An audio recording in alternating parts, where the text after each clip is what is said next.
Amen. Gloire au Seigneur. Voilà, bonjour à tout le monde, bonjour à tous. Nous allons ouvrir la parole du Seigneur et nous allons lire un texte qui se situe dans la première épître de Pierre au chapitre 4 et nous allons lire les versets 10 et 11.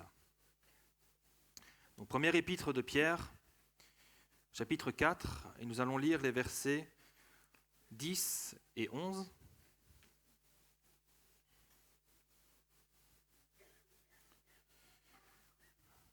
Voici donc ce qu'il est écrit. Comme de bons dispensateurs des diverses grâces de Dieu, que chacun de vous mette au service des autres le don qu'il a reçu. Si quelqu'un parle, que ce soit comme annonçant les oracles de Dieu. Si quelqu'un remplit un ministère, qu'il le remplisse selon la force que Dieu communique, afin qu'en toute chose, Dieu soit glorifié par Jésus-Christ, à qui appartiennent la gloire et la puissance au siècle des siècles. Amen. Amen. Le but d'un ministère, le but d'un service, le but de tout ce que nous faisons dans l'Église comme tâche est expliqué ici. En toute chose, Dieu soit glorifié par Jésus-Christ, à qui appartiennent la gloire et la puissance au siècle des siècles. Il y a une notion néanmoins qui est très importante. Nous qui voulons servir le Seigneur, nous qui servons le Seigneur, nous qui aspirons à servir le Seigneur, c'est que pour Dieu, être un serviteur est plus important que faire un service. Être un serviteur sera toujours plus important que de faire un service ou accomplir une tâche dans l'Église pour le Seigneur. Vous savez, il y a une différence fondamentale entre être un serviteur et faire un service. Et c'est la différence qu'il y a entre le disciple et le mercenaire. Le disciple, il ne cherche qu'à plaire à son maître. Son objectif, c'est de plaire à son maître. Tout ce qu'il fait, tout ce qu'il entreprend est au service de son maître. Il n'y a pas de place pour l'initiative personnelle. Il ne fait qu'accomplir la volonté de son maître, parce que son but, c'est de lui plaire. Quand son maître lui confie une tâche, il l'exécute, et son maître peut compter sur lui. Le mercenaire, lui, il ne regarde qu'à son propre intérêt. Tout ce qu'il fait, tout ce qu'il entreprend n'est là que pour satisfaire son ambition personnelle. S'il a un intérêt, il va le faire. S'il n'a pas un intérêt personnel, il ne le fera pas. Il le fera en traînant des pattes. Et lorsqu'on lui confie une tâche, il la fait, mais seulement s'il y trouve un intérêt personnel. Ce qui va donc distinguer le disciple du mercenaire, le serviteur de Dieu du mercenaire, ce n'est pas la tâche ou le service qu'ils accomplissent. Parce que de l'extérieur, ça peut être la même chose. Ce qui va les distinguer, c'est la motivation de leur cœur. Autrement dit, quelque chose qui est invisible, la motivation de leur cœur. Et cette distinction est très importante. Parce que nous, les hommes, nous regardons à l'apparence des choses. Mais Dieu, lui, regarde le cœur.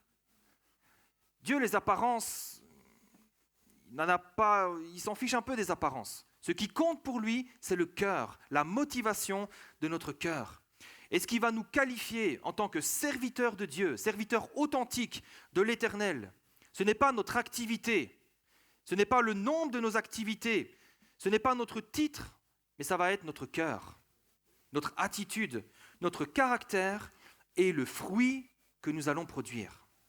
Vous savez, un jour, Dieu a encensé un de ses serviteurs. C'est rare, mais c'est arrivé. Un jour, Dieu a encensé un de ses serviteurs. Mais sur quels critères il l'a encensé? Sur quels critères il a dit, celui-là, c'est un bon serviteur? Dans Job 1,8, l'Éternel dit à Satan, « As-tu remarqué mon serviteur Job? Il n'y a personne comme lui sur la terre. Pourquoi? C'est un homme intègre, droit, craignant Dieu et se détournant du mal. » Le Seigneur n'a pas mis en avant les œuvres de Job, son activité, ses performances, ses résultats, mais son caractère, son cœur, son intégrité, sa droiture, sa pureté, etc. C'est ça ce qui compte pour le Seigneur. Et il en est de même pour nous. Chez ses serviteurs, le Seigneur regardera et cherchera toujours premièrement le cœur, le caractère, les qualités morales et spirituelles plutôt que la performance. Il y a ce texte que nous connaissons tous. On a souvent prêché sur ce texte dans Matthieu 7, 22, où Jésus dit « Plusieurs me diront en ce jour-là, Seigneur, Seigneur, n'avons-nous pas prophétisé par ton nom ? N'avons-nous pas chassé des démons par ton nom ? N'avons-nous pas fait beaucoup de miracles par ton nom ? Alors je leur dirai ouvertement, je ne vous ai jamais connu, retirez-vous de moi, vous qui commettez l'iniquité. » Comment une telle chose est-elle possible ? Chasser des démons, prophétiser, faire des miracles, c'est le travail d'un serviteur de Dieu, non ? C'est les serviteurs de Dieu qui font ce genre de choses. En principe, oui. Mais ils avaient oublié une chose fondamentale, ces gens. Ils avaient oublié que le Seigneur ne regarde pas aux œuvres. Le Seigneur n'est pas impressionné par nos œuvres. Il ne cherche pas des œuvres, mais il cherche notre cœur. Il cherche notre cœur. Autrement dit, dans notre service, le Seigneur n'attend pas de nous une performance, mais un fruit. Il n'attend pas que nous produisions toutes sortes d'œuvres, toutes sortes de performances, mais que nous produisions un fruit. Le fruit que nous produirons à travers notre service sera toujours plus important que le service lui-même. Et ça, c'est très important. Je l'ai souligné là dans mes notes parce que c'est tellement important. Le fruit que nous produirons, que nous produisons à travers notre service sera toujours plus important que le service lui-même. Regardez la parabole des talents. Celui qui a produit 5 talents et celui qui en a produit 2, comment ils sont appelés tous les deux ? Bons et fidèles serviteurs. Ils sont traités sur le même plan. Dans l'autre parabole des travailleurs de la première heure et de la dernière heure, dans Matthieu 20, versets 1 à 16, tous reçoivent le même salaire. Pourtant, il y en a qui ont travaillé plus, il y en a qui ont produit plus d'œuvres, mais tous reçoivent le même salaire. Voyez-vous, ce n'est pas la performance qui compte avec le Seigneur, mais le fruit. Et le véritable serviteur de Dieu, ce n'est pas celui qui produit beaucoup d'œuvres, mais celui qui produit du fruit à la gloire de Dieu. Dès lors, si nous aspirons à servir Dieu, et je crois que nous aspirons tous à servir le Seigneur, ou si nous sommes déjà engagés dans un service pour Dieu, notre attention, notre cœur ne doit pas être focalisé sur la performance uniquement, mais sur le fruit que nous produisons. Parce que si le fruit est là, la performance est là, parce que tout vient du cœur. Par contre, la performance n'amènera jamais le fruit. Ce n'est pas parce que je chante comme Maria Carey que forcément je vais produire du fruit à la gloire de Dieu. Ce n'est pas parce que je joue de la guitare comme le meilleur guitariste du monde que je vais produire du fruit à la gloire de Dieu. Ce n'est pas parce que j'ai un talent oratoire aussi bon que les meilleurs hommes politiques que ça va produire la vie dans les cœurs. Et nous allons donc voir quels sont les fruits que le Seigneur recherche chez ses serviteurs. Quelles sont les qualités essentielles que Dieu recherche et que Dieu veut produire dans chacun de ses serviteurs à travers leur service. Le premier fruit, c'est l'humilité. Et on pourrait même dire l'humilité ou l'enseignabilité. Cette capacité à être enseignable. Parce que c'est une des premières qualités d'un serviteur. C'est d'être toujours enseignable, c'est-à-dire capable de recevoir des instructions et de les mettre en pratique. On doit reconnaître que quand nous recevons des instructions directement de la part du Seigneur, et qu'en plus ces instructions, elles vont dans notre sens, on obéit sans trop de difficultés. C'est plutôt facile. Mais quand les instructions du Seigneur ne vont pas dans notre sens, lorsque le Seigneur nous dit non, et parfois lorsque le Seigneur nous dit non à travers la bouche d'un de ses serviteurs, comment est-ce que nous réagissons ? Quelle est notre réaction quand le Seigneur nous dit non ? Est-ce qu'on est aussi prompt à obéir que quand il nous dit oui ? Parfois, vous savez, le Seigneur va nous dire non juste pour nous tester, juste pour voir ce qu'il y a dans le fond de notre cœur. Et à ce moment-là, comment est-ce que nous allons réagir ? Est-ce que je vais l'accepter ou est-ce que je vais me rebeller ? Ma première grande leçon d'humilité, je l'ai appris quand j'étais à l'école biblique. Et ce que j'ai compris, et c'est vraiment là que je l'ai compris, c'était le point de départ de ce que j'ai compris, c'est que le Seigneur cherchait à former davantage mon cœur que ma tête. Le Seigneur cherchait à former davantage mon cœur que ma tête. Alors c'était difficile à accepter au début. parce que je n'avais plus d'argent, j'avais plus de voiture. J'ai eu la grâce d'avoir un travail, je pouvais enseigner la religion protestante à l'école, sauf que je n'avais pas de classe, je devais faire ça dans un réfectoire où les tables étaient trop petites pour moi, les chaises étaient trop petites. Avec le recul, je me dis que ce n'était pas grand-chose, mais sur le moment, j'ai été surpris. J'ai dû aller travailler, perdre des journées de cours, alors que c'est le Seigneur qui m'avait envoyé à l'école biblique. Mais j'ai compris alors que le Seigneur voulait former davantage mon cœur, mon caractère, que ma tête. Voyez-vous, c'est ce que le Seigneur fait pour chacun de ses serviteurs. Quand Dieu dit non, c'est une bonne chose aussi. Mais comment est-ce que nous allons réagir ?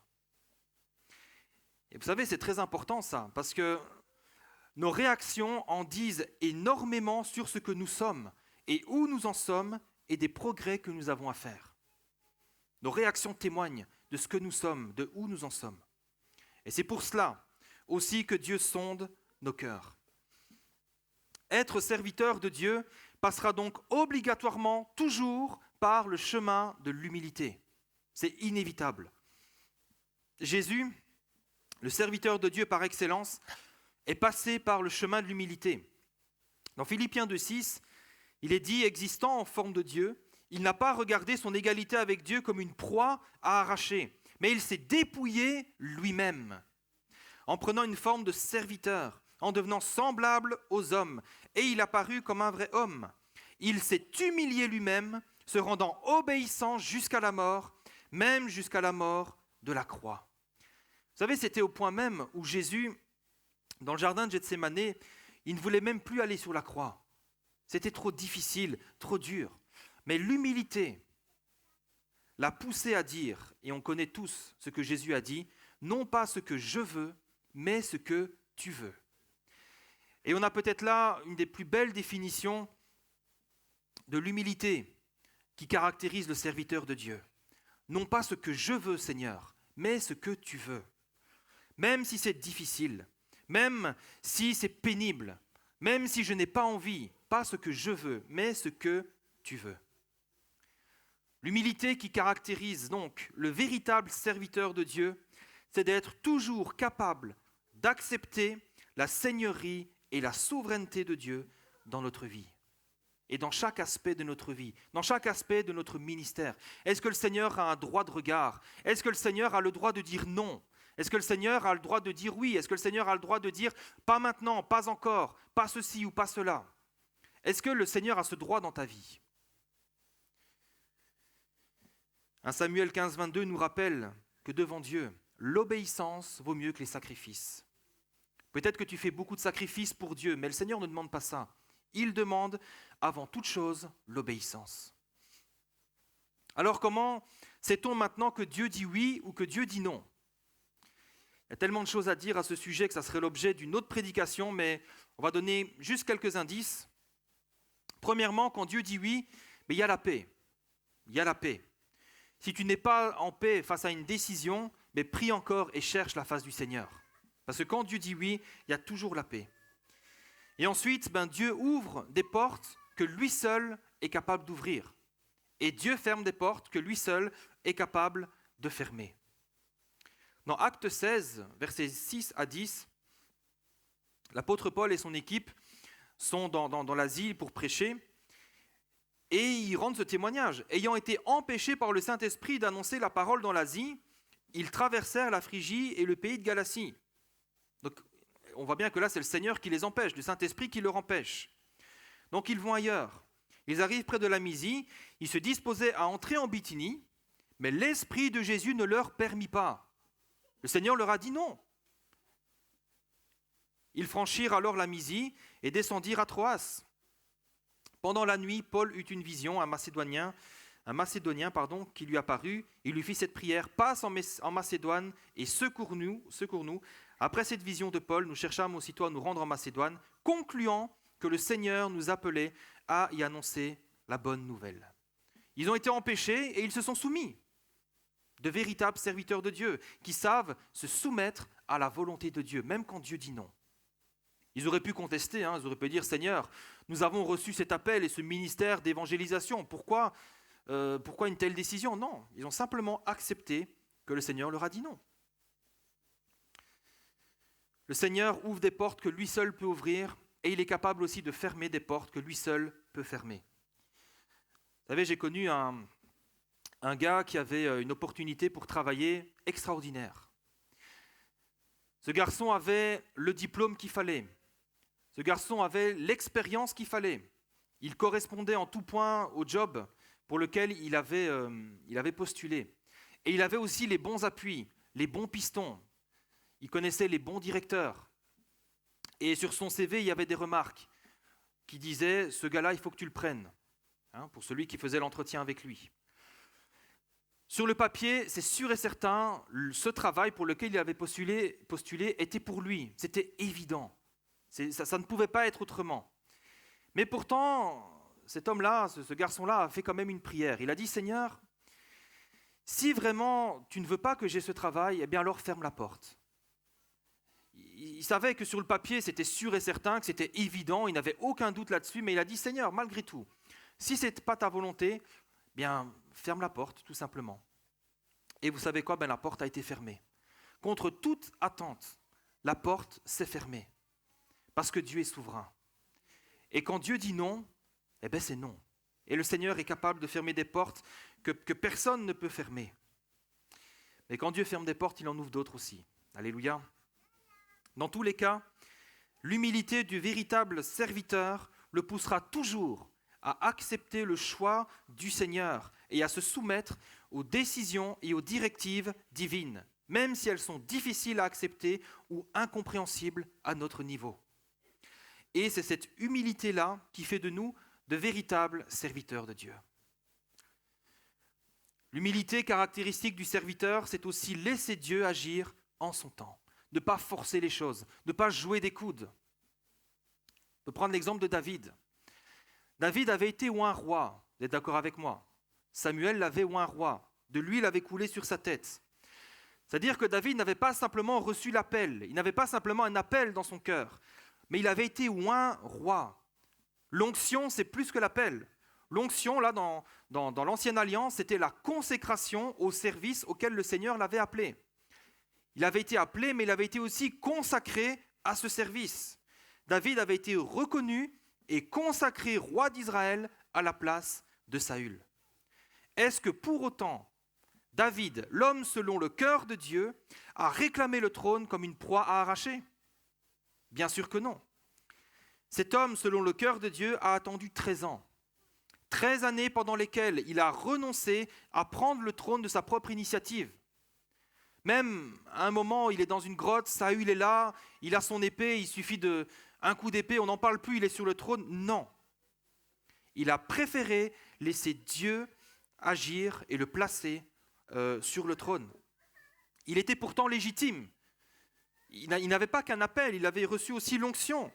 Mais l'humilité l'a poussé à s'abaisser pour laisser à Dieu le soin de l'élever au temps convenable. Dieu l'avait appelé, Dieu l'avait fait oindre roi, mais Dieu était aussi capable de le placer sur le trône. Mais à une condition. Dieu n'élève que les humbles. Dieu ne peut élever que ceux qui s'humilient. La Bible nous dit, celui qui s'abaisse sera élevé. Dieu ne peut élever que ceux qui s'abaissent. David s'est abaissé. Il s'est abaissé. C'est pourquoi il a été élevé. Vous savez, il vaudra toujours mieux pour nous humilier pour que Dieu nous élève, plutôt que de revendiquer quoi que ce soit, même si c'est légitime.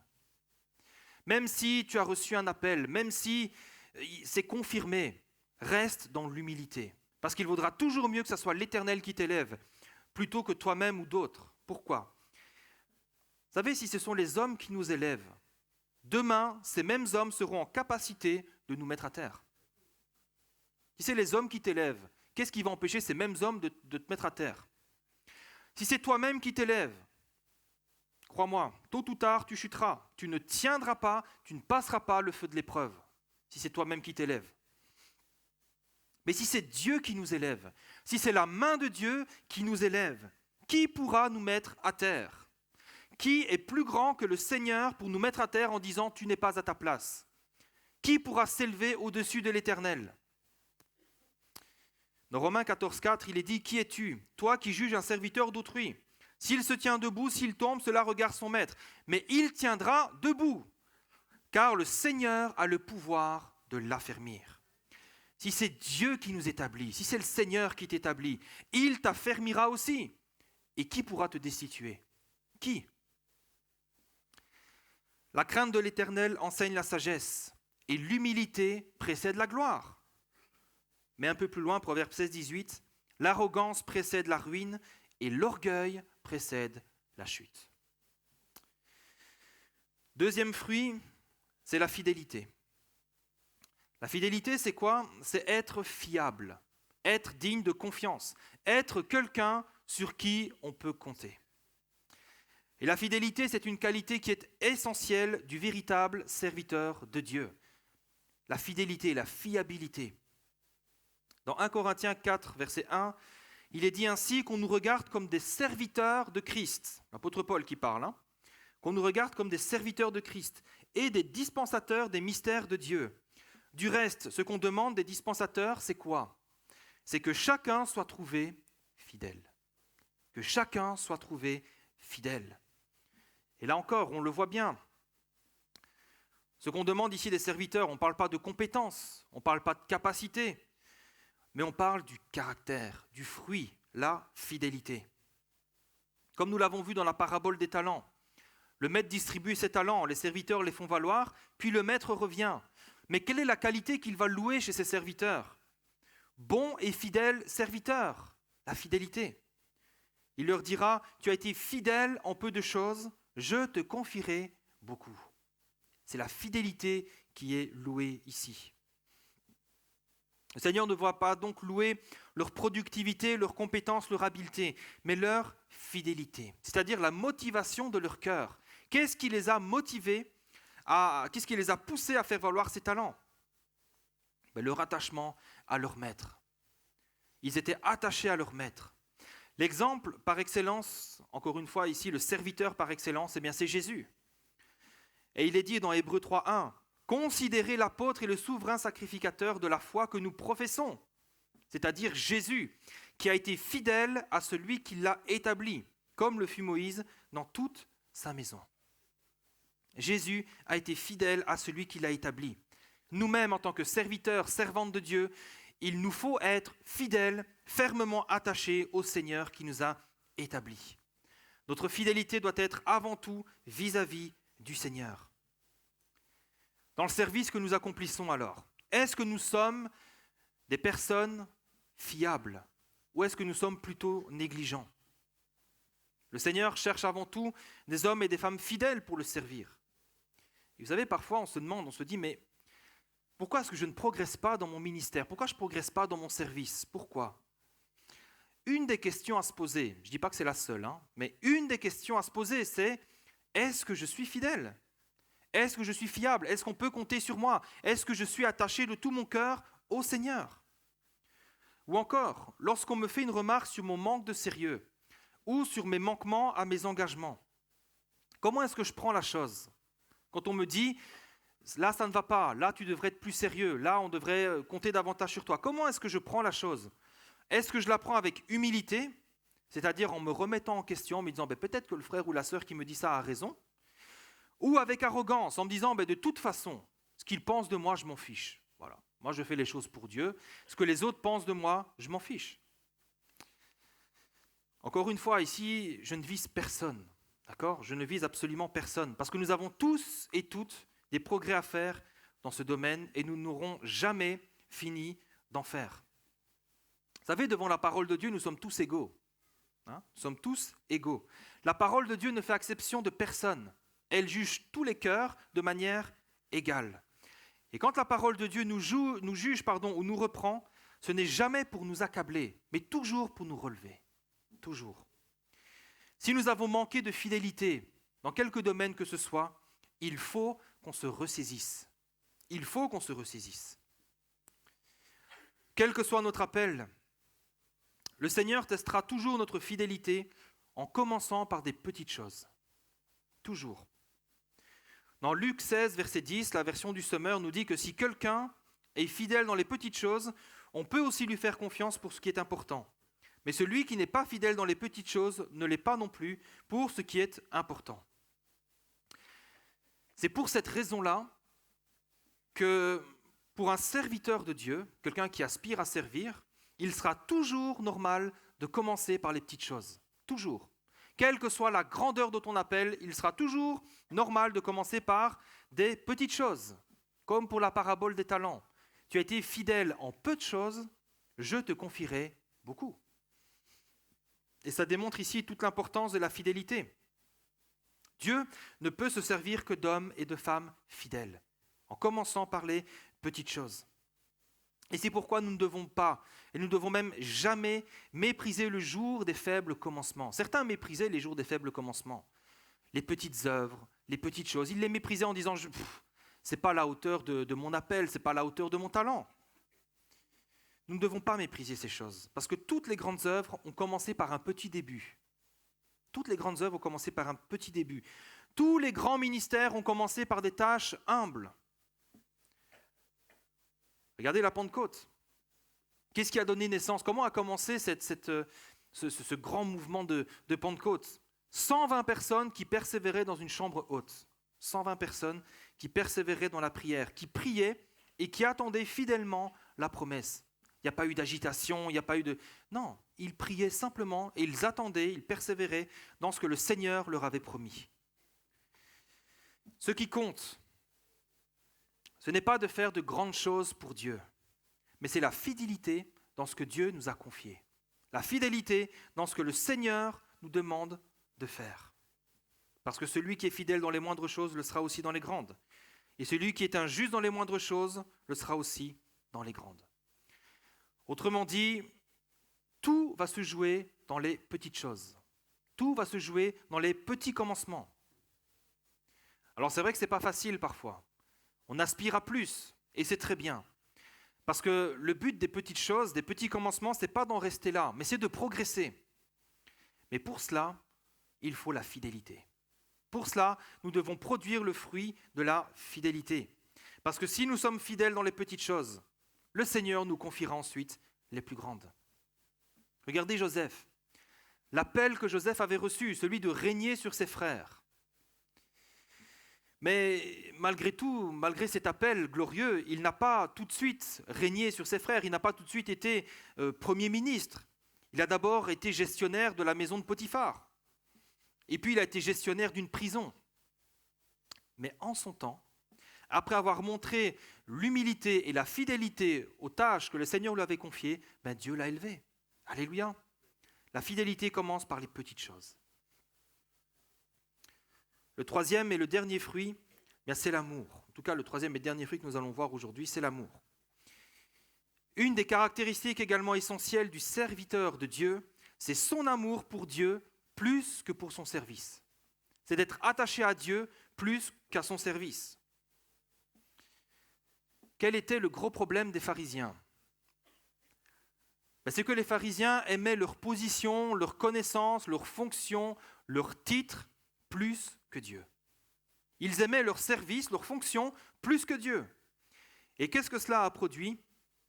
Des êtres sans cœur, des êtres durs et froids, des hommes capables même de reprocher à Jésus de guérir quelqu'un le jour du sabbat. Tout le monde se réjouit d'une guérison. Normalement, tout le monde se réjouit d'une guérison. Eux, ils étaient scandalisés. Ils étaient scandalisés. Aimer son service plus que Dieu, ça a conduit les pharisiens à crucifier Jésus, qui était parfaitement innocent, juste parce que la vérité que Jésus proclamait les dérangeait. Eux qui étaient censés être les plus grands serviteurs de Dieu et les plus consacrés, sont devenus ceux qui ont renié Jésus et qui l'ont crucifié. Je ne dis pas qu'on va tous en arriver là, mais si nous aimons notre service plus que Dieu, le danger, le piège, c'est de nous amener tôt ou tard à renier Jésus. Si nous aimons notre service plus que Dieu, le grand risque, c'est de nous amener tôt ou tard à renier le Christ.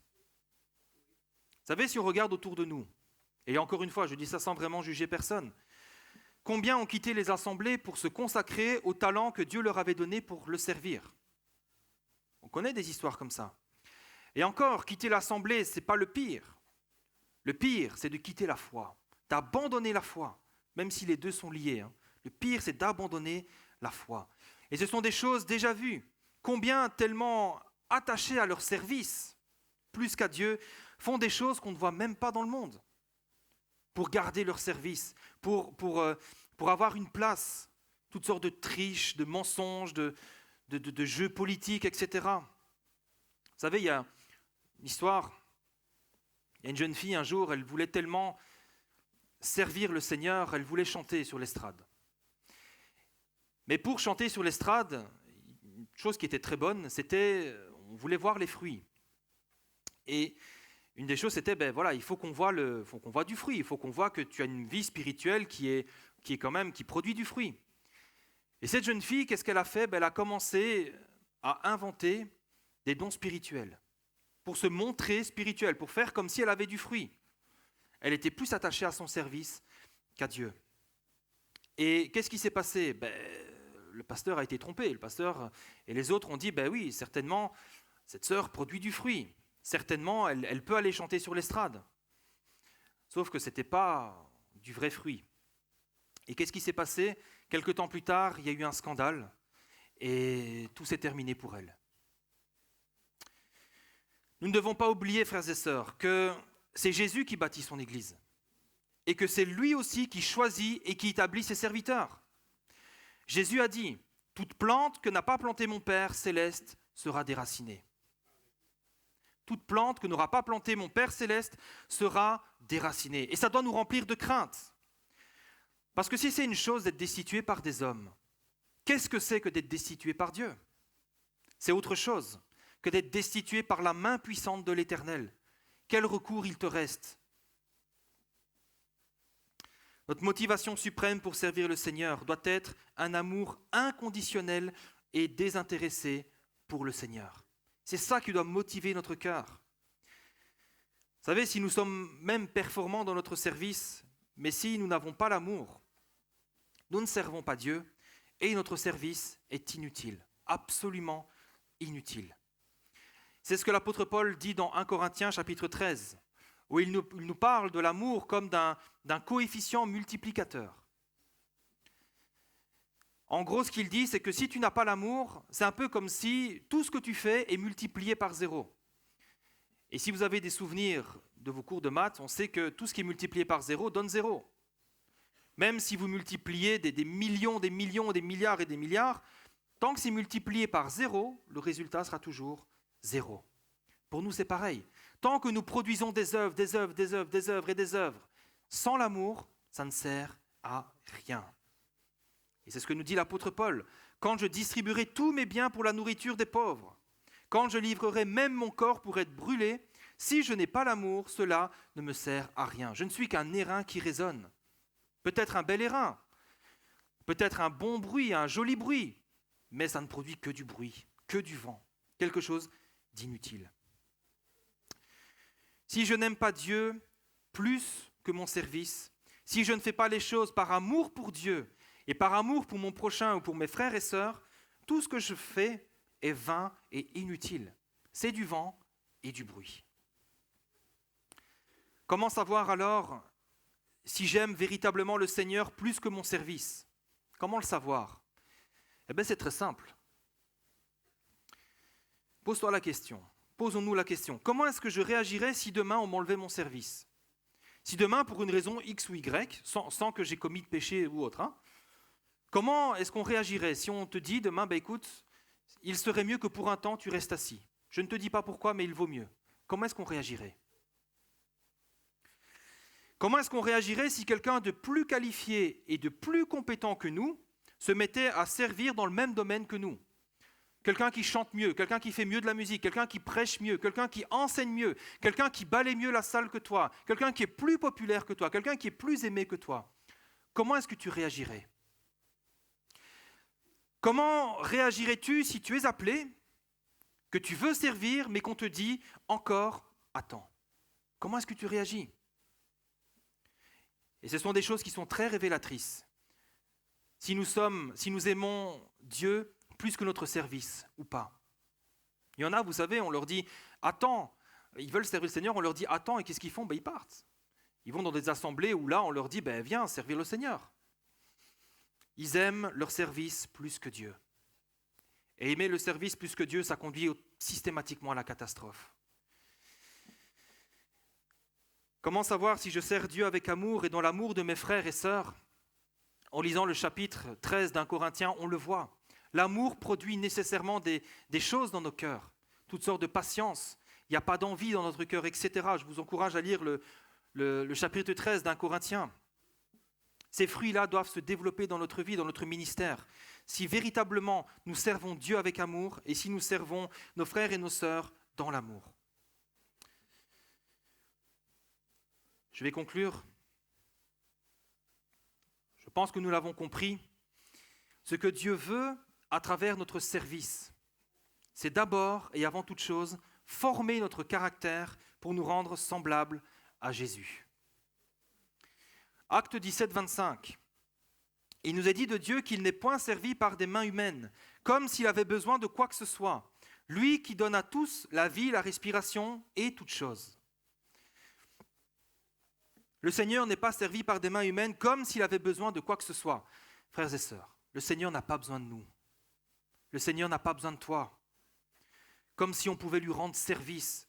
Comme si on avait quelque chose pour faire chanter le Seigneur. De dire, Seigneur, si je ne te sers pas, j'arrête ceci, j'arrête cela. Comme si le Seigneur avait besoin de nous. Le Seigneur n'a pas besoin d'être servi.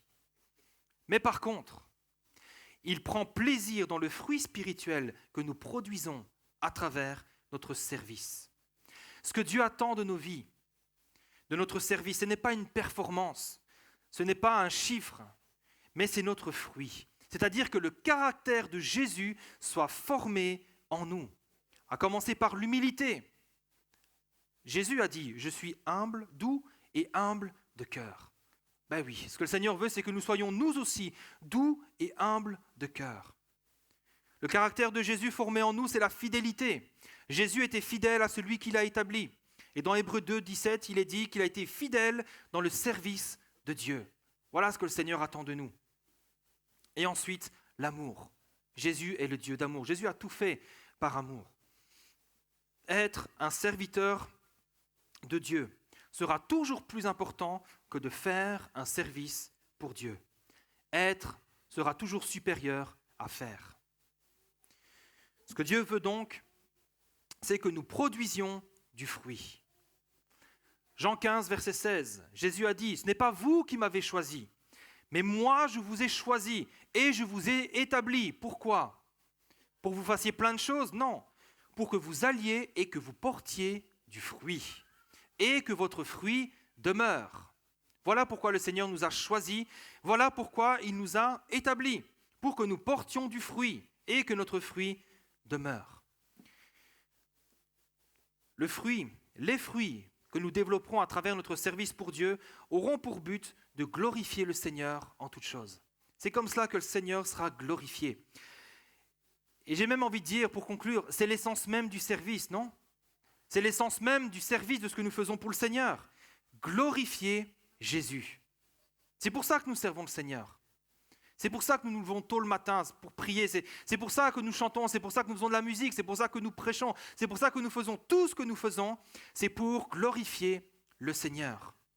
Mais le Seigneur Jésus ne sera jamais glorifié par nos talents, toujours par nos fruits. De toute façon, les talents, c'est lui qui les donne. Le Seigneur ne veut pas seulement donc des mains, des lèvres, des pieds à son service, mais il veut avant tout des cœurs à son service. Voilà ce que le Seigneur recherche. Pas seulement des mains, des lèvres ou un emploi du temps à son service, mais avant tout des cœurs à son service. Romains 11,36 nous dit que c'est de lui, par lui et pour lui que sont toutes choses. À lui la gloire dans tous les siècles. Amen.